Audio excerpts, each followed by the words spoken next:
Eric, I'm a stakeholder, Matatu Owners Association Chairman Kisi. Now our coach is actually letting us down. The management has really invested in players, but the coach is actually the one who is letting us down. So we are calling the management.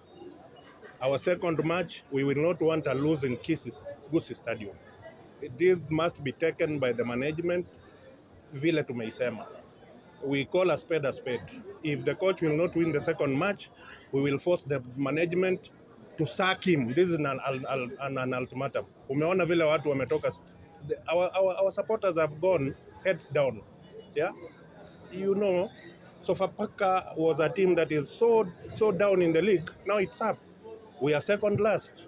And the management has really invested. The supporters we have really invested.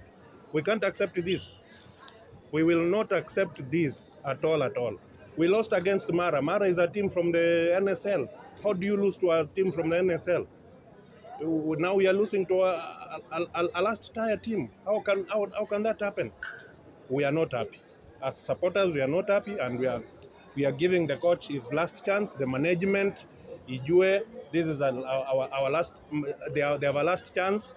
I don't accept another loss in Gusii Stadium. We will not accept. My name is Otieno. I'm a fan, Shabana fan, and this is what I have to say as a fan.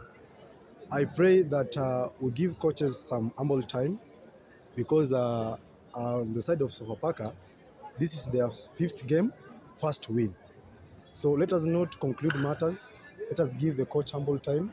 Let us respect him, and let us work with the management and the system that Shabana is running on.